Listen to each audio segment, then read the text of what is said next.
हरे कृष्ण। भगवत गीता अध्याय नंबर 3 श्लोक नंबर 30 3.30। आइए चलते हैं आगे। अभी तक हमने देखा कैसे ज्ञानी व्यक्ति अज्ञानी से किस प्रकार से डील करता है and how he encourages them in all the activities. दूसरों को प्रोत्साहन देता है और अपने एग्जाम्पल से दिखाता है कि हाईएस्ट स्टैंडर्ड ऑफ एक्टिविटी क्या है। दूसरों को आदेश नहीं देता, अपना एग्जाम्पल से सेटअप करता है और दूसरों को उनके लेवल पे प्रोत्साहन करता है। Very important. इसके बाद, ये सब बोलने के बाद भगवान ने कई तरीके से अर्जुन को बताने की कोशिश करी कि कैसे अपने कार्य करिए अच्छे से और कार्य भगवान की प्रसन्नता के लिए कीजिए, और लेकिन अपना निर्धारित कार्य मत छोड़िए। Do not leave your duties. और भगवान ने वो अलग अलग लेवल से सिखाया। देखिए, कोई भी कार्य करने को सबसे पहला लेवल होता है फियर का लेवल। डर के मारे, अरे नहीं करूंगा तो पाप लगेगा, तो भगवान ने ऐसा भी बोला, नहीं करेगा तो पाप लगेगा। उससे ऊपर का लेवल होता है रिवॉर्ड। अगर करेगा तो तुम्हें ये फायदा होगा, ये लाभ मिलेगा, you will get this benefit, आपको प्राइज मिलेगा, आपको पुरस्कार मिलेगा। Higher level. लोग किसी लालच से काम करते हैं। उससे भी हायर लेवल होता है, लालच नहीं है, ड्यूटी। मेरा कर्तव्य है। अगर घर पे अग्रहणी एक हाउसवाइफ घर पे खाना बनाती है, इसलिए नहीं कि मैं खाना बनाऊंगी तो मेरे पति मुझे नई साड़ी खरीद के देंगे, तो वो तो एक रिवॉर्ड हो गया। लेकिन रिवॉर्ड पुरस्कार से ऊपर है ड्यूटी। मेरा कर्तव्य है बनाना, लेकिन उस ड्यूटी से भी ऊपर है लव। जब व्यक्ति लव से करता है, प्रेम से करता है, तो वो हाईएस्ट है। तो भगवान ने फियर के बारे में बोला, रिवॉर्ड के बारे में बोला। भगवान ने फियर के बारे में और रिवॉर्ड के बारे में तीसरे अध्याय के 11वें 12वें और 13वें श्लोक में बोला कि कैसे पाप लगेगा, कैसे देवता लोग आपको आशीर्वाद देंगे। उसके बाद भगवान ने 17, 18, 19, 20, 21, 22, 23, 24, 25, 17 to 25 तक भगवान ने बताया कैसे ऐसे ड्यूटी, एक अच्छा एग्जाम्पल सेट करने के लिए व्यक्ति को अपना कार्य करते रहना चाहिए। अभी भगवान एक लेवल हायर जा रहे हैं 30th वर्ष में, जहां लव का बात कर रहे हैं। भगवान बोले ड्यूटी हो, रिवार्ड हो, नहीं हो, मेन चीज क्या है? लव, प्रेम से करिए। तो भगवान बोलते हैं मेरे खातिर, एक प्रकार का इमोशनल प्लेटफॉर्म भगवान जागृत करते हैं। Krishna says out of love, मेरे लिए। तो जब मेरे लिए, जैसे कोई व्यक्ति कुछ काम नहीं करता तो हम बोलते हैं चल मेरी खातिर कर, मेरे लिए कर। तो इसलिए हम देखेंगे इस श्लोक में सबसे पहला भगवान ने जो शब्द प्रयोग किया है वो मई यूज किया है। मई, मेरे लिए। मई सर्वाणि कर्माणि। तुम्हें और कुछ आइडिया अच्छा ना लगे, अपने सभी कर्म मेरे लिए कर। अगर मुझसे प्रेम करता है तो मेरे प्रेम की खातिर कर। चल, युद्ध नहीं करना, तुम्हें करना पसंद नहीं है, लेकिन मेरे प्रेम की खातिर कर। तो यहाँ पे चार बातें बोलते हैं, हम इसके अनुवाद में देखते हैं। Translation 30th verse. अतः हे अर्जुन, ओ डियर अर्जुन, अपने सारे कार्यों को मुझ में समर्पित करके, मेरे पूर्ण ज्ञान से युक्त होकर। तो फर्स्ट पॉइंट क्या बोल रहे हैं? Surrender all your works unto me in full knowledge of me. अपने सारे कार्य मुझे समर्पण करो पूर्ण ज्ञान में, सेंटिमेंटली नहीं, फुल ज्ञान से, फुल नॉलेज से। दूसरा पॉइंट क्या बोल रहे हैं? लाभ। एक्चुअली पहला पॉइंट हम ये ले सकते हैं, सारे कार्य समर्पित करें। दूसरा पॉइंट ले सकते हैं, पूर्ण ज्ञान से युक्त होकर। और तीसरा ले सकते हैं, लाभ की आकांक्षा से रहित होकर। तो यहां बोल रहे हैं लाभ, विदाउट डिजायर ऑफ प्रॉफिट। और चौथा पॉइंट अगर आप स्क्रीन पे देखेंगे, स्वामित्व के किसी दावे के बिना, मतलब प्रोप्राइटरशिप के बिना, अपना हक जताए बिना। और उसके आगे लास्ट पॉइंट बोल रहे हैं, आलस्य से रहित होकर युद्ध करो। बी फ्री फ्रॉम लेथार्जी, आलस मत दिखाइए। तो हमने ये चार पॉइंट देखे। मुझ में समर्पित करिए, पूर्ण ज्ञान से युक्त होकर, लाभ की आकांक्षा से रहित, स्वामित्व के किसी दावे के बिना, और आलस्य से रहित होकर। आइए इन चारों को एग्जाम्पल के द्वारा हम डिस्कस करते हैं। तो पहला पॉइंट उन्होंने बोला कि surrender all your works unto me, अपने सारे कार्य मुझ में समर्पण करो और पूर्ण ज्ञान के साथ। दूसरा पॉइंट बोले पूर्ण ज्ञान के साथ। अभी जब पूर्ण ज्ञान की बात आती है तो हम एक उदाहरण देना चाहेंगे इसका। एक उदाहरण आता है, एक एग्जाम्पल है छोटे से बालक का, ध्रुव महाराज का, जो केवल 5 साल के थे, जो तपस्या करने के लिए गए। क्यों? क्योंकि उनको बहुत बड़ा राजा बनना था, शक्ति चाहिए थी। तो उनकी माँ ने बोला, तुम्हें कुछ भी चाहिए, भगवान श्री कृष्ण की भक्ति करो, वृंदावन मधुवन जाओ, मधुवन में बैठ के तपस्या करो। तुम्हें कैसी भी इच्छा हो, इस जगत में एंजॉय करने की इच्छा हो, एक संतान प्राप्त करने की इच्छा हो, शादी की इच्छा हो, या फिर राज्य की इच्छा हो, या भगवान चाहिए, भगवान कृष्ण की भक्ति करो। अकाम सर्व काम मोक्ष काम उदार। माँ ने ऐसा बोल दिया। जब वन में तपस्या करने गए तो यहाँ बात आती है, in full knowledge of me, पूर्ण ज्ञान था। और क्योंकि पूर्ण ज्ञान था इसलिए पूर्ण श्रद्धा थी, फोकस्ड थे, बस वेरी वेरी फोकस्ड, केंद्रित थे क्या कर रहे हैं। तो जब वो तपस्या कर रहे थे तो बोलते हैं सर्दियों के मौसम में वो यमुना जी के अंदर बैठ के तपस्या की, गर्मी के मौसम में वो अग्नि के बीच में, चारों तरफ अग्नि है, बीच में बैठ के तपस्या की।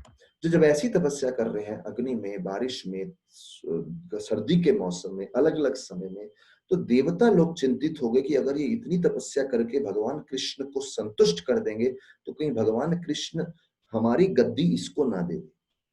तो जब देवता लोग दुखी हो गए कि हमारी गद्दी कहीं इसको ना दे दे, तो देवता लोग अलग अलग तरीके से ये बच्चे की साधना को भंग करने की कोशिश कर रहे थे। सूर्य देव ने एक बहुत ही खूंखार बाघ को, टाइगर को भेजा, इसका खून चूसने को, इसके अंग को काट डालने को, to cut away all the limbs. लेकिन ध्रुव महाराज को कुछ फर्क ही नहीं पड़ा। दूसरा अनुभव क्या होता है, इंद्र जो देवताओं के राजा है, उसने हाथी को भेजा और एक बड़े विशाल हाथी ने छोटे से 5 साल के बालक के छाती पे जोर जोर से मारा, बच्चे को फर्क ही नहीं पड़ा।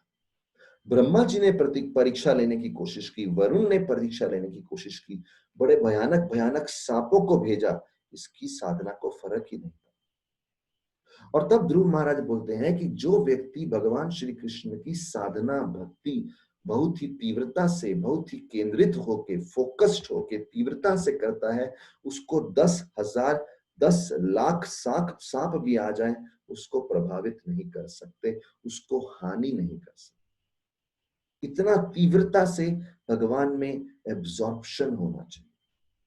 तो हम लोग इस जगत की शक्तियों से डर जाते हैं क्योंकि भगवान में पूर्ण रूप से एब्जॉर्प्शन नहीं है। ध्रुव पूर्ण रूप से सरेंडर थे, एब्जॉर्प्शन था, नॉलेज थी, और इसलिए ध्रुव महाराज ध्यान लगा पा रहे थे। इसलिए लोग बोलते हैं हम जप में ध्यान क्यों नहीं लगा पाते, क्योंकि हम अच्छे से कथाओं को ध्यान पूर्वक सुनते नहीं। या तो ध्यान पूर्वक कथाओं को नहीं सुनते, या कथा को सुनते हैं लेकिन साथ साथ अन्य बातों को भी बहुत ज्यादा ध्यान पूर्वक सुनते हैं। इस जगत की घरेलू बातें, सामाजिक बातें, पॉलिटिक्स की बातें बहुत ज्यादा सुनते हैं, इसीलिए भी कृष्ण पे ध्यान नहीं लगेगा। कैसे लगेगा जब करने का मन ही नहीं करेगा। दूसरा तो 2 पॉइंट हो गया, भगवान को समर्पण कीजिए पूर्ण ज्ञान से। तीसरा पॉइंट आता है बिना किसी लोभ, लालच या प्रोप्राइटरशिप, ममत्व के। इसमें लिखा है निराशिर निर्ममो भूत्वा, लाभ की आकांक्षा से बिना या स्वामित्व की आकांक्षा के बिना, विदाउट प्रोप्राइटरशिप और विदाउट डिजायर ऑफ प्रॉफिट। इसके 2 एग्जाम्पल देना चाहूंगा। देखिए, जब भी हम कुछ सेवा करते हैं तो हमारा मन करता है कि हमारा नाम वहां पे जमना चाहिए। अरे हमारा नाम नहीं आएगा, हमारा ममत्व नहीं जमेगा तो फायदा क्या। तो एक बहुत ही प्रसिद्ध उदाहरण है जामवन और हनुमान का। जब हनुमान जी को समुद्र पार करना था तो जामवन ने हनुमान जी को आइडिया दिया, उनकी शक्ति का स्मरण कराया। जब हनुमान जी सीता को लेने जा रहे थे, सीता को ढूंढने जा रहे थे, तो जामवन के कारण ही हनुमान जी ये कारण काम कर पाए। तो इतने बड़े मिशन में नाम किसका फेमस हुआ? हनुमान जी का। जामवन का नाम फेमस नहीं हुआ, लेकिन जामवन ने सोचा सेवा होनी चाहिए, नाम फेमस हो या ना हो। इसे बोलते हैं विदाउट डिजायर ऑफ प्रोप्राइटरशिप, अपना ममत्व नहीं दिखाना। इसी प्रकार से जब श्री चैतन्य महाप्रभु को संन्यास लेना था तो घर वाले बहुत रो रहे थे, उनकी माता रो रही थी, उनकी पत्नी रो रही थी, विष्णु प्रिया रो रही थी। फिर विष्णु प्रिया ने एक समय आके बहुत ही मीठी बात बोली, बहुत ही हृदय को छूने वाली बात बोली। विष्णु प्रिया ने महाप्रभु से बोला, अगर आप संन्यास इसलिए ले रहे हैं कि आपकी पत्नी जो है आपके आध्यात्मिक मार्ग में एक रुकावट है, तो मैं ही जहर खा के अपने आप खत्म कर लेती हूँ, लेकिन आप संन्यास मत लीजिए, क्योंकि अगर आप संन्यास लेंगे तो बहुत कष्ट झेलने पड़ेंगे। आप वन में जाएंगे, कांटेदार रास्ता होगा, खाने को अच्छा भोजन नहीं मिलेगा, बहुत तपस्या करनी पड़ेगी, इसलिए आप संन्यास मत लीजिए, आपकी खुशी के लिए मैं ही अपना जीवन अंत कर देती। लेकिन चैतन्य महाप्रभु माने नहीं इस बात को, वो विष्णु प्रिया को आत्महत्या करने नहीं देने वाले थे। लेकिन यहाँ एक बात आती है कि विष्णु प्रिया देख रही हैं, सेवा की खातिर मुझे अपने आप को इस रास्ते से हटाना पड़े, मुझे अपने नाम को किसी जगह से हटाना पड़े तो चलेगा। यहाँ बोल रहे हैं, प्रॉफिट नहीं, प्रोप्राइटरशिप नहीं, लाभ नहीं, ममत्व नहीं, भगवान बोल रहे हैं ऐसी सेवा करो। और ऐसी सेवा तभी संभव है जब किसी के हृदय में भगवान की इच्छा के लिए बहुत ही प्रगाढ़, तीव्र, इंटेंस डिजायर है। जो डिजायर बनती है ऐसी कथाओं को सुन के, जिन कथाओं में ऐसी स्टोरीज, ऐसे इंसिडेंट्स के बारे में हम वर्णन, चिंतन जब सुनते हैं हम लोग।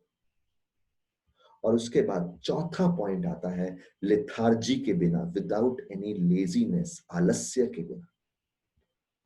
भगवान बोल रहे हैं सेवा करो, उसमें आलसीपन मत रखो।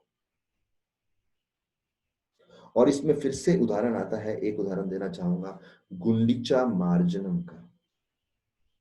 जब जगन्नाथ रथ यात्रा पुरी में होती है, उससे एक दिन पहले गुंडीचा मंदिर को पूर्ण रूप से साफ करना था। तो चैतन्य महाप्रभु ने अपने सभी भक्तों को बोला, पूर्ण रूप से साफ करने में लग जाओ। और चैतन्य महाप्रभु ने पहले सबके साथ मिलके जितना मोटा मोटा गंदगी था वो निकाल दिया। फिर उसके बाद और छोटे सूक्ष्म, जो छोटे छोटे डर्ट पार्टिकल्स थे, उनको निकाला।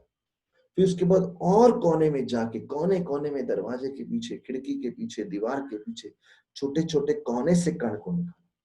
और चैतन्य महाप्रभु ने एक कंपटीशन सेट किया, बोले देखते हैं कौन कितना कचरा निकालता है। तो बोलते हैं जो जितना कचरा निकालेगा उतना आपका हृदय साफ हो जाएगा। तो उधर का कचरा निकालना समान मतलब हृदय की गंदगी को निकालना। तो महाप्रभु अपने उदाहरण से दिखाए, जबकि चैतन्य महाप्रभु भगवान है, लेकिन उन्होंने सबसे ज्यादा काम करके सबसे ज्यादा कचरा निकाला। तो चैतन्य महाप्रभु बोले, भगवान की सेवा में जब भी तत्पर हो, अपने कर्तव्य कर रहे हो दूसरों की प्रसन्नता के लिए, उसमें आलसीपन मत सिखाओ। Do it to the finest detail, हर डिटेल में जाके करो। जैसे कभी कभी किसी के घर भोजन प्राप्त करने के लिए जाते हैं, तो वो भोजन केवल प्रेम से बनाते नहीं, उसके अंदर स्वच्छता का, सफाई का इतना ख्याल रखते हैं। और वही नहीं, भोजन परोसते कैसे हैं, वो थाली में सब्जी कहाँ पे जाएगी, दाल कहाँ पे जाएगी, पकोड़ा कहाँ जाएगा, चटनी कहाँ जाएगा, और वो प्लेट के आसपास सुंदर रंगोली कैसे बनेगी, पूरा डिटेल में जाते हैं। और ये तभी संभव है जब हृदय का आलस्य निकल जाए और सेवा करने के लिए तत्परता।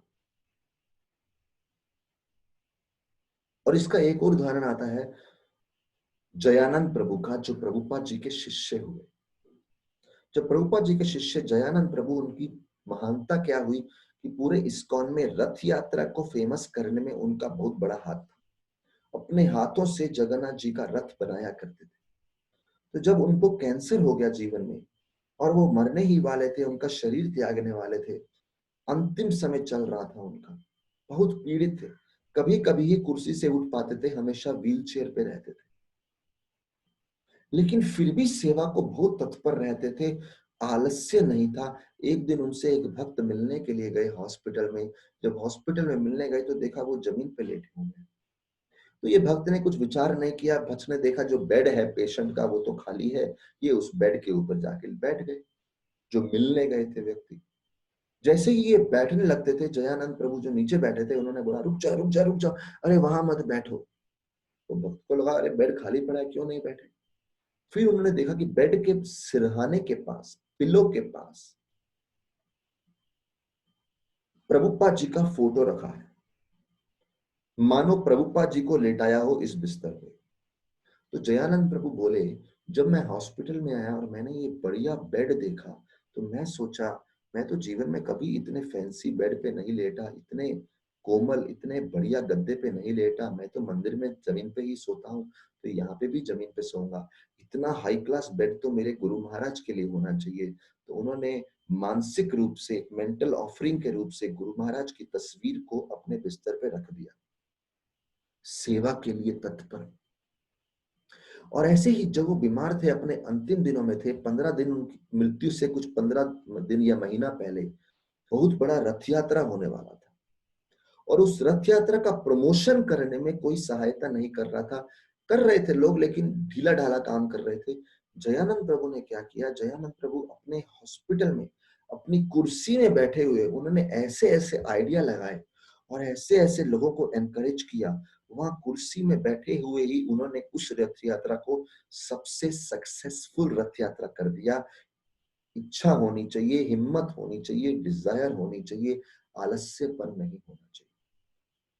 तो यहाँ भगवान बोल रहे हैं, मयि सर्वाणि कर्माणि संन्यास अध्यात्म चेतसा। सब कार्य मेरी प्रसन्नता के लिए करो, पूर्ण ज्ञान में करो। जैसे ध्रुव महाराज तपस्या कर रहे थे, जिसकी वजह से कोई देवता, कोई शक्ति उनको हानि नहीं कर पाई।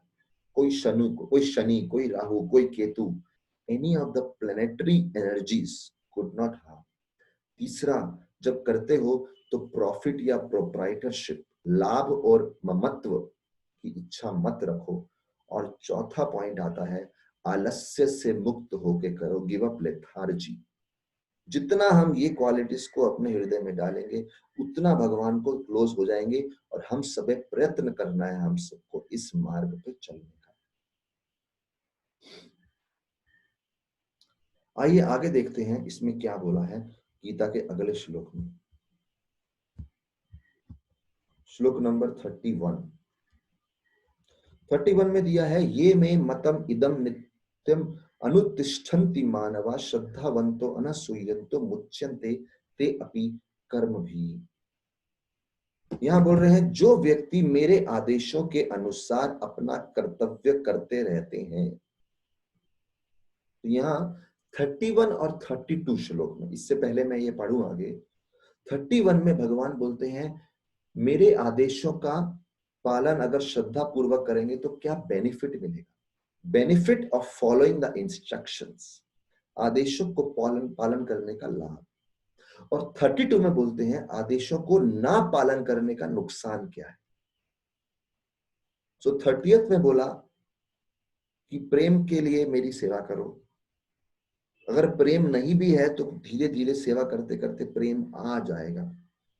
जैसे किसी की अरेंज्ड मैरिज हुई है, लव मैरिज नहीं है, लेकिन साथ में रहते रहते एक दूसरे के प्रति प्रेम जागृत हो जाता है। तो 30th तक बोला, मेरे आदेशों का पालन करो। भगवान ने पूरे तीसरे अध्याय में कहीं कहीं एंगल से बताया है, कृष्ण की टीचिंग्स को फॉलो करें। 31 में बेनिफिट बता रहे हैं, 32 में नुकसान बता रहे हैं अगर नहीं फॉलो करेंगे तो। आइए 31 और 32 देखते हैं।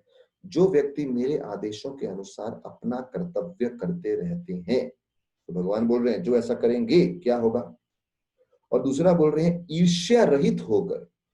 और ये लोग जो कार्य करते हैं उसमें एनवी नहीं रखते, द्वेष नहीं रखते। ये नहीं बोलते अरे तुम्हारी सेवा क्यों करूं, तुम्हारे में ऐसा खास क्या है। इस उपदेश का श्रद्धा पूर्वक, और दूसरा इंपॉर्टेंट क्या है, श्रद्धा से करते हैं। तो इस श्लोक में दो चीजें बोली हैं, श्रद्धा एंड नो ईर्ष्या, no envy. Faith and envy नहीं होना चाहिए। जिसकी सेवा कर रहे हैं उसके प्रति एनवी नहीं होना चाहिए और पूर्ण फेथ होना चाहिए। उससे क्या होगा, सकाम कर्मों के बंधन से मुक्त हो जाएगा। मतलब इस जगत में जो व्यक्ति बर्थ और डेथ में फंसा हुआ है, जन्म और मृत्यु में फंसा है, या फिर बोलते हैं सकाम कर्म, वो कर्म जो भौतिक इच्छा से, मेटीरियल डिजायर से किए जाए, उनसे मुक्त हो जाता है। भगवान बोल रहे धीरे धीरे follow my instructions. Two things, faith से और ईर्ष्या रहित, एनवी नहीं होना चाहिए। अभी एक एक एग्जांपल मैं आपको दोनों का दूंगा, श्रद्धा का और एनवी नहीं होना चाहिए। श्रद्धा यानी फेथ। अभी देखिए फेथ कई प्रकार का हो सकता है। जैसे एग्जांपल देते हैं, कोई व्यक्ति बोलता है आज मैंने बहुत ही अच्छा भोजन किया, अभी कहीं डेफिनेशन हो सकती है। किसी के लिए अच्छा भोजन मतलब किसी की बर्थडे पार्टी में जाके किसी होटल में जाके खाया, बड़े अच्छे से खाया, दबा के खाया, होटल का खाना। किसी के लिए अच्छा भोजन का डेफिनेशन है घर का बना, अपनी माँ के हाथ का बना, बहुत ही सात्विक बढ़िया प्रेम से बना हुआ व्यंजन खाया। और किसी के लिए उससे भी ऊंचा अच्छे भोजन का मतलब है बहुत दिनों बाद आज मंदिर में भगवान की प्लेट से प्राप्त हुआ महाप्रसाद खाया। तो अलग अलग लेवल है। एक अच्छा भोजन होटल में बना है, किस व्यक्ति ने किस तरीके से बनाया है, प्रेम है नहीं है, सिर्फ जीव के लिए। एक है माँ ने प्रेम से बनाया है तो प्रेम के लिए, और एक है भगवान का प्रसाद। तो तीनों में लोग वाक्य वही बोलते हैं कि आज भोजन, अच्छा भोजन खाया। जो होटल में खाता है वो भी वही बोलता है, तो सब लोग वही वाक्य बोलते हैं। उसी प्रकार से श्रद्धा भी कहीं लेवल का होता है। कुछ लोग देखिए श्रद्धा की बात करते हैं तो बोलते हैं अरे मुझे बहुत श्रद्धा है। उनकी श्रद्धा क्या है? मंदिर में जाना, 10 रुपया डाला, भगवान से अपनी इच्छा पूर्ति के बारे में माना। इसे बोलते हैं लौकिक श्रद्धा। सब जा रहे हैं तो मैं भी मंदिर जा रहा हूं। लेकिन इससे ऊपर श्रद्धा, फेथ क्या है? क्योंकि शास्त्रों में लिखा है इसीलिए ऐसा कर रहा हूं। और इससे भी टॉप क्लास श्रद्धा क्या है? मैंने कुछ समय तक शास्त्रों की बातों को पालन किया, अपने जीवन में भगवान को अनुभव किया, और उस अनुभव से जो श्रद्धा मिली है that is top class Shraddha. Now I have full faith. मैं भक्ति को इतने साल फॉलो किया, 20 25 30 साल, और मुझे ये मिला, तो मेरा फेथ हाईएस्ट फेथ। तो ऐसा करके फेथ का कई लेवल होता है। यहाँ पे एक एग्जांपल देते हैं। चैतन्य महाप्रभु के एक भक्त हुए मुकुंद। तो ये चैतन्य महाप्रभु के भक्त हुए मुकुंद, चैतन्य महाप्रभु एक दिन सभी भक्तों को बहुत कृपा दे रहे थे, बहुत कृपा दे रहे थे। तो इतना कृपा देते समय सबने बोला अरे आपने हमें कृपा दी, आपने हमें कृपा दी, आपने हमें कृपा दी, लेकिन आपने मुकुंद नामक जो भक्त हैं उनको तो बुलाया ही नहीं कमरे में। अभी सब भक्त देखिए सोच रहे हैं दूसरे के बारे में। तो भक्त की निशानी क्या है? वो ये नहीं सोचता कि मुझे कृपा मिली कि नहीं मिली, मेरा नाम फेमस हुआ कि नहीं हुआ, मेरा नाम ग्रुप में आया कि नहीं आया। वो ये सोचते हैं कि दूसरों का नाम ग्रुप में आ रहा है, वेरी गुड। दूसरों का नाम फेमस हो रहा है, वेरी गुड। तो इधर जितने भक्त भगवान के कमरे में क्लोज ग्रुप में थे वो सोच रहे थे ये मुकुंद जो बाहर हैं ये क्यों नहीं ग्रुप में आ रहे, ये कौन क्यों नहीं आ रहे। जब उन्होंने भगवान को बोला भगवान आप मुकुंद को कृपा दीजिए, मुकुंद को कभी दर्शन देंगे, भगवान ने बोला मैं मुकुंद को दर्शन दूंगा 10, लगभग बोल रहा हूं 10,000 साल के बाद। देखिए भक्त लोग घबरा गए, 10,000 साल के बाद। लेकिन बाहर मुकुंद खड़े थे, वो नाचने लगे खुशी के मारे। उनके लिए 10,000 बात नहीं थी, उनकी श्रद्धा थी कि चलो कभी तो देंगे। और बोल रहे हैं भगवान देंगे, भगवान देंगे, भगवान देंगे, कृपा देंगे। और ये सोच के वो नाचने लगे। 10,000 इज नॉट इम्पॉर्टेंट, मेन क्या है भगवान कृपा देंगे। और वो बोल रहे हैं 10,000 तो कुछ नहीं है, लाखों करोड़ों साल इस जगत में अलग अलग स्पीशीज में जन्म लेने के बजाय तो 10,000 साल में अगर मिल गया दर्शन तो क्या फर्क पड़ता है। That's very good. तो इधर ऐसा फेथ है, ऐसी श्रद्धा है कि भगवान ने बोला है तो देंगे। सो वो नेगेटिव साइड को नहीं देख रहे, नेगेटिव नहीं, उनको सब पॉजिटिव ही देख रहा है। दैट इज द श्रद्धा, भगवान के शब्दों में श्रद्धा। तो जब इसलिए बोलते हैं सुबह सुबह हम लोग मंदिर में गाते हैं गुरु मुख पद्म वाक्य चित्ते ते कोरिया आज्ञा। गुरु के मुख से निकले हुए शब्दों को अपने हृदय में लगा लो, धारण कर लो, आपके हृदय में अच्छे से ग्रेव कर, लिख लो, ऐसा एनग्रेव कर लो, ताकि हृदय में केवल यही दिखाई दे कि गुरु के शब्दों का पालन कैसे करना है, और कोई इच्छा हमारे हृदय में ना आ जाए। इसलिए बोल रहे हैं फेथ। लेकिन फेथ के साथ दूसरा पॉइंट बोल रहे हैं कि एनवी नहीं होना चाहिए, द्वेष नहीं होना चाहिए। Very very important. तो जब हम किसी के आदेशों को सुनते हैं तो अक्सर हृदय में द्वेष भी आ सकता है कि ऐसा क्यों बोला, हमें ही ऐसा क्यों बोला। ये काम क्यों दिया, कोई और काम भी दे सकते थे। हमारे लिए हमको डांटा, उनको प्रेम दिया, क्यों? द्वेष आ सकता है। या हमेशा इनकी ही सेवा क्यों करें, भगवान के प्रति द्वेष आ सकता है। जैसे प्रभुपाद जी जब विदेश में प्रचार किए, 1-2 साल 3 साल प्रचार किए, प्रचार करने के बाद उनके कुछ शिष्य उनके महत्व को कम करने लगे। देखिए, प्रभुपाद जी का नाम रिस्पेक्टफुली, सम्मान पूर्वक लिखना चाहिए, हिज डिवाइन ग्रेस एसी भक्ति वेदांत स्वामी श्रील प्रभुपाद। लेकिन कुछ शिष्य लोग उनका नाम आधा ही लिखने लगे, भक्ति वेदांत स्वामी प्रभु, भक्ति वेदांत स्वामी, एसी भक्ति वेदांत स्वामी। फिर प्रभुपाद जी की जब चिट्ठियां आती थी दूसरे शिष्यों से, तो ये कुछ शिष्य उन चिट्ठियों को साइड में कर लेते थे और प्रभुपाद जी को देते ही नहीं थे। तो इसका मतलब प्रभुपाद की सेवा पूर्ण रूप से करने में इनको हिचकिचाहट हो रही थी, ये नहीं कर रहे थे। तो यहाँ बोलते हैं कभी कभी गुरु का सेवा करते करते गुरु के प्रति कभी कभी ईर्ष्या हो सकती है, द्वेष हो सकता है, या फिर श्री कृष्ण की सेवा करते करते कभी कभी गुस्सा आने लगता है, क्यों श्री कृष्ण हमें इस प्रकार से जीवन जीने को बोले। So that is called envy. और एक उदाहरण दूंगा विदुर जी का, विदुर जी और धृतराष्ट्र। उनका उदाहरण क्या है? विदुर जी धृतराष्ट्र के भाई हैं, लेकिन धृतराष्ट्र को हमेशा ज्ञान देते थे कि क्या सही है क्या गलत है। जब धृतराष्ट्र के पुत्र का जन्म हुआ दुर्योधन, तो सब जगह बहुत सारे अपशकुन, बैड ओमेन्स दिख रहे थे, पूरा वातावरण अंधकार से भर गया। तो विदुर जी ने बोला ये अपशकुन का मतलब है कि ये जो बेटा पैदा हुआ है ये पूरे परिवार को नष्ट करा देगा।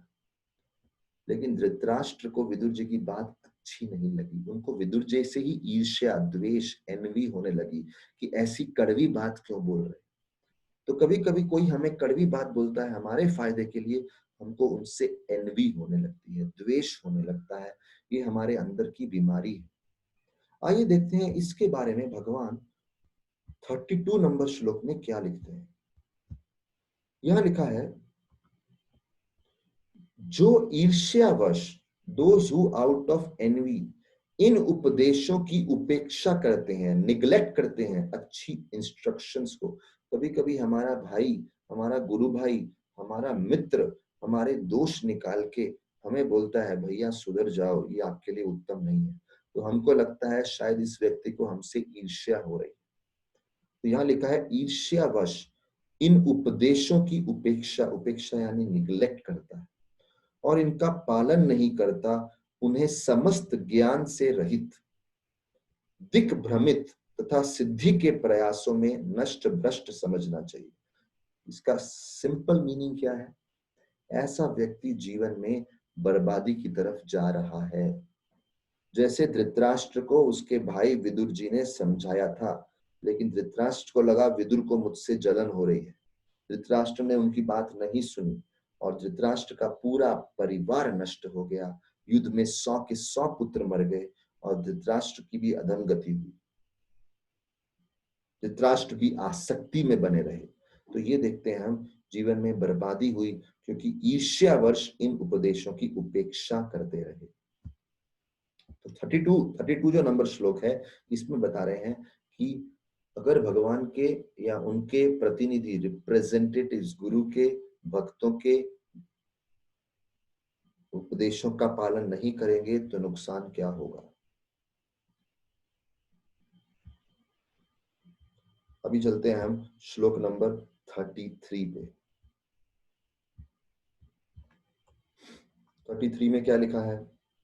सदृशं चेष्टते स्वस्या प्रकृतेर्ज्ञानवानपि प्रकृतिं यान्ति भूतानि निग्रहं किम करिष्यति। जब भगवान ने देखिए 30, 31, 32 बोला मेरे प्रेम की खातिर करिए, लेकिन साथ ही साथ भगवान बोल रहे हैं कि अपने आप को सप्रेस मत कीजिए।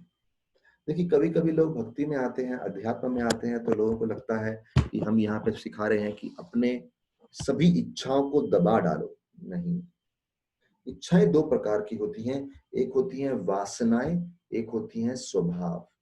दोनों भौतिक ही हैं। मेटीरियल डिजायर, भौतिक डिजायर दो प्रकार के होते हैं। वैसे डिजायर दो प्रकार के होते हैं, स्पिरिचुअल और मेटीरियल। आध्यात्मिक और भौतिक। लेकिन भौतिक भी दो प्रकार के होते हैं, वासना और स्वभाव। वासना क्या होती हैं? वो ऐसी इच्छाएं हैं जो किसी भी हालत में रोकनी चाहिए, पूरी नहीं करनी चाहिए। लेकिन स्वभाव से या स्वधर्म से उठी हुई इच्छाएं वो पूरा कर सकते हैं। अभी हम एग्जाम्पल देंगे, लेकिन उससे पहले हम इस श्लोक के अनुवाद को पढ़ेंगे। 33। ज्ञानी पुरुष भी अपनी प्रकृति के अनुसार कार्य करता है। प्रकृति यानी स्वभाव।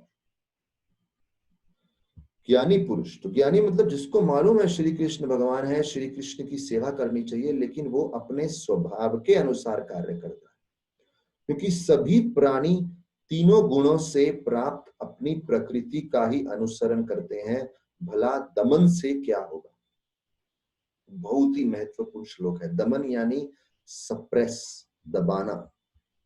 ये श्लोक आपके बहुत काम आएगा जब लोग प्रश्न पूछते हैं कि अरे आपकी भक्ति में अपनी इच्छाओं को दबाने को बोलते हैं। हम बोल रहे नहीं। दो प्रकार की भौतिक इच्छाएं हैं। एक भौतिक इच्छाएं स्वभाव में आती हैं, जिनको पूरा करिए और उनको यूज करके अपने आप को शुद्ध कीजिए। और एक भौतिक इच्छाएं वासना में आती हैं, उनको दबाइए। उदाहरण, किसी के अंदर इच्छा है पैसा कमाने की, वेरी गुड, नो प्रॉब्लम। सबके अंदर वो इच्छा नहीं होती, लेकिन किसी के अंदर पैसा कमाने की इच्छा है, किसी के अंदर ज्ञान अर्जित करने की इच्छा है। दोनों अच्छी इच्छा है, लेकिन जब वो एक लिमिट क्रॉस करता है तो वो वासना बन जाती है। जैसे खूब भोजन खाना है, वेरी गुड, खाइए, भोजन में प्रॉब्लम नहीं है। लेकिन जब आप बोले मुझे गौ मांस खाना है, तो फिर वो वासना बन गई। खाने की इच्छा है लेकिन गलत खाने की इच्छा होगी, हद ही पार कर दिया आपने। मनुष्य हैं तो शाकाहारी भोजन खाइए, शुद्ध भोजन खाइए, लेकिन आपने लिमिट क्रॉस कर दी और तो वासना होगी। भोजन खाना है स्वाद के लिए, खाइए, स्वाद के लिए खाइए। भोजन खाना है शरीर के लिए खाइए, लेकिन शरीर को तंदुरुस्त रखने की भी एक लिमिट होती है। अभी किसी को समोसा पसंद है, एक समोसा खाइए, दो खाइए, लेकिन 100 समोसा खाए और अपने शरीर को बीमार कर दे, वो वासना हो गया। तो वासना को जीवन से हटा दीजिए। इसी प्रकार से किसी को परिवार बसाने की इच्छा है, तो ठीक है ना, पुरुष स्त्री संबंध रख सकते हैं पारिवारिक जीवन में। लेकिन कोई बोले मैं अपने पत्नी या पति को छोड़ के किसी पराये पुरुष स्त्री का संबंध रखूंगे, तो फिर वो वासना होगी। That is not allowed, that is not good, वो अच्छा नहीं। तो यहां बोल रहे हैं अपने स्वभाव को दमन मत कीजिए। किसी का स्वभाव है गृहस्थ बनना, गृहस्थ बनिए। किसी का स्वभाव है पैसा कमाना, कमाइए। किसी का स्वभाव है पढ़ाई करना, शास्त्र पढ़ना, पढ़िए। लेकिन इसमें से कुछ भी करते हैं अपनी साधना को दाव पे लगा के। आपकी साधना है रोज हरे कृष्ण महामंत्र का जप करना, अपने बड़े बुजुर्गों की सेवा करना, सबसे प्रेम से बात करना। इन सबको दाव पे लगा के जब आप अपनी इच्छाएं पूर्ण करते हैं, तो वो वासना की कैटेगरी में चली जाती है। तो इसलिए बोल रहे हैं ज्ञानी पुरुष, ज्ञान है आप में, लेकिन साथ ही साथ आपकी प्रकृति, आपका स्वभाव आपको बिजनेस करने को मजबूर करता है, करिए। और उस बिजनेस को भगवान की सेवा में, समाज की सेवा में लगाइए।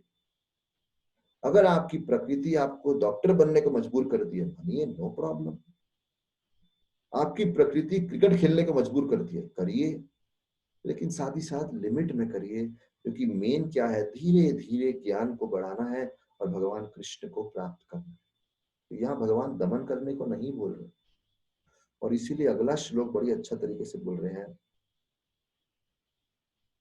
प्रत्येक इंद्रिय तथा उसके विषय से संबंधित राग द्वेष को व्यवस्थित करने के नियम होते हैं। तो जैसा हमने पिछले श्लोक में देखा कि एक स्वभाव होता है, तो वो स्वभाव के दो भाग होते हैं, राग और द्वेष। हमारे स्वभाव के अनुसार हमें कुछ काम अच्छे लगते हैं, कुछ नहीं लगते। जैसे किसी को बहुत ज्यादा पैसा कमाने की इच्छा है, तो वो बोलेगा ये मुझे नाम जप जो करना पड़ता है रोज आधा 1 घंटा बैठ के, 2 घंटा बैठ के, ये मेरी लालच के बीच में रुकावट है। तो आपको द्वेष हो रहा है भगवान के प्रति, नाम के प्रति, भगवान की भक्ति के प्रति। तो बोल रहे हैं ठीक है, अगर द्वेष है तो पूरा दिन मत कीजिए, थोड़ा तो कीजिए। तो आपके द्वेष को लिमिट कीजिए। ऐसे ही राग हो रहा है, खूब इंजॉय करना है, खूब क्रिकेट खेलना, हाँ खेलिए ना, लेकिन राग को लिमिट कीजिए ताकि बाकी रिस्पॉन्सिबिलिटीज पे कोई हानि नहीं होनी चाहिए। तो यहाँ बोल रहे हैं राग और द्वेष को लिमिट कीजिए, ऐसा करके ये उदाहरण दे रहे हैं। श्रील भक्ति सिद्धांत सरस्वती ठाकुर जो प्रभुपाद जी के गुरु हुए, जब वो अपनी युवा अवस्था में थे, छोटी उम्र में थे, तो उस समय उन्होंने सोचा कि मुझे खूब प्रचार करना है। सो 1905 जो साल हुआ, उसमें भक्ति सिद्धांत सरस्वती ठाकुर केवल 31 ईयर्स के थे। और जब वो 31 ईयर्स के थे, तो यहां लिखा है कि 31 ईयर्स में उन्होंने एक प्रतिज्ञा ले ली कि हर रोज 192 जप माला करेंगे, मतलब 3 लाख नाम, और कम से कम 9 साल तक करेंगे, ताकि वो अपने जीवन में कम से 1 बिलियन नाम ले सके। 1 बिलियन यानी 100 मिलियन, 1 मिलियन यानी 10 लाख, तो 1 मिलियन यानी 10 लाख, 100 मिलियन यानी 1000 लाख, दैट इज इतना जप करना था उनको। तभी जब 100 मिलियन 1000 लाख जप करना है, जब वो कर लिया, उसके बाद वो प्रचार में उतरे। इसका मतलब पूरा हृदय को तैयार किया भगवान का नाम जप के, और उसके बाद सेवा में उतर गए। उस प्रकार से हमें राग और द्वेष को बैलेंस करना सिखा रहे हैं हमारे लिए। अपने आप को कंट्रोल कीजिए, भगवान का नाम जप कीजिए, और सही समय पे सेवा भी कीजिए। उनके अंदर राग द्वेष नहीं है, लेकिन हमको सिखा रहे हैं कि कैसे शुद्ध करना चाहिए अपने आप को। तो ये एक और उदाहरण है श्रील भक्ति सिद्धांत सरस्वती ठाकुर का। और अंत में लास्ट श्लोक जो आज का है, उसमें क्या बताया गया है, आइए देखते हैं 35वां नंबर श्लोक। श्रेयान् स्वधर्म विगुण परधर्मात् भयावह, स्वधर्म निधनम श्रेय परधर्म भयावह। अपने नियत कर्मों को दोषपूर्ण ढंग से संपन्न करना भी अन्यों के कर्मों को भलीभांति करने से श्रेयस्कर है। अब बाकी का पढ़ लेना, मैं सिर्फ एक लाइन लेता हूं, ये वाला। यहां बोल रहे हैं एक प्रॉब्लम क्या होता है कि जब हम अपना कर्म करते हैं तो हम दूसरे की तरफ देखते हैं, हमको लगता है यार तुम्हारा कर्म ज्यादा प्लीजिंग है। जैसे अगर एक पत्नी गृहिणी हाउसवाइफ है, वो अपने पति को बाहर घूमता हुआ देखती है, बोलती है आप कितना अच्छा यार बाहर घूमते रहते हैं, मैं तो घर में बंद हूं। हो सकता है वो सोच रही हो कि मुझे भी ऐसा करना है। हो सकता है जो पुरुष काम कर रहा है वो सोच रहा है कि लेडी हाउसवाइफ है, मैं हाउसवाइफ बन जाऊं, अच्छा रहेगा। बहुत कष्ट है धंधा पैसा कमाने में, धंधा करने में, बिजनेस करने में बहुत कष्ट होता है। somebody can think like this। तो इसका मतलब अपने काम में 3 प्रकार के दोष दिख सकते हैं। पहला, आपके काम में आपको कुछ बहुत ही संघर्ष दिख रहा है, और आपको लग रहा है कि दूसरा जो कार्य कर रहा है उसमें इतना संघर्ष, इतना हार्ड वर्क नहीं है। दूसरा हमें दोष क्या दिख सकता है कि अगर हम पैसा कमा रहे हैं और दूसरा भी कोई व्यक्ति पैसा कमा रहा है, हमको लग रहा है ये व्यक्ति हमसे ज्यादा अच्छा कमा रहा है, और ये व्यक्ति हमसे ज्यादा अच्छा कमा रहा है, उसको देख देख के हमको डिप्रेशन हो रहा है, हमको इंफीरियोरिटी कॉम्प्लेक्स हो रहा है, हमको छोटापन महसूस हो रहा है, इसलिए हम अपना काम छोड़ के कहीं दूर भाग जाना चाहते हैं शर्म के मारे। और तीसरा क्या हो सकता है कि हमारे अंदर कोई स्किल की कमी है, किसी स्किल की, किसी कौशल की कमी होने की वजह से हम दूसरे से अपने को छोटा समझते हैं। तो हम दूसरे से अपने को छोटा किसी स्किल की कमी होने से सोचते हैं, SKILL स्किल, कौशल। या फिर दूसरा हमसे ज्यादा मुनाफा प्रॉफिट प्राप्त कर रहा है, उसलिए अपने में दोष प्राप्त कर सकते हैं। तो 3 प्रकार के दोष हो गए। 3 प्रकार के दोष क्या है? हमसे, जैसे अभी मैं लेक्चर दे रहा हूं, हो सकता है कोई दूसरा व्यक्ति मुझसे अच्छा लेक्चर देता है, तो मुझे लगेगा मेरे में दोष है। दूसरा, हो सकता है दूसरा व्यक्ति जो लेक्चर दे रहा है उसके पास ज्यादा क्राउड है मेरे से ज्यादा, तो वो दोष दिख सकता है। और तीसरा दोष क्या दिख सकता है? मुझे बहुत संघर्ष हो रहा है लेक्चर देने में, और मुझे लग रहा है कि इसमें कितना तकलीफ है, और दूसरा व्यक्ति है उसको तो जीवन में आनंद ही आनंद है। लेकिन यहाँ बोल रहे हैं इनमें से तीनों में से कोई भी कारण हो, आपके लिए आपके गुरुओं ने, आपके वरिष्ठों ने, जो मैच्योर व्यक्ति हैं, समझदार व्यक्ति हैं, उन्होंने जो आपको कार्य दिया है उसी हिसाब से जीवन जीना है। किसी दूसरे की नकल करते हुए अपना कार्य छोड़ के दूसरे की तरफ नहीं जाना है, क्योंकि भगवान ये नहीं देख रहे कि आप कितने स्किल्ड हैं, भगवान ये नहीं देख रहे कि आप कितना प्रॉफिट कमा रहे हैं, भगवान ये नहीं देख रहे कि आपको ये कार्य पसंद है कि नहीं। भगवान देख रहे हैं कि आप किस प्रकार से अपने गुरु, अपने वरिष्ठों, मैच्योर गाइडेंस जो शास्त्रों ने दिया है, उनकी प्रसन्नता के लिए अपना कार्य दिल लगा के कर रहे हैं। तो सिंपल 35th वर्स बोल रहा है, do not imitate others, grass on other side is always green.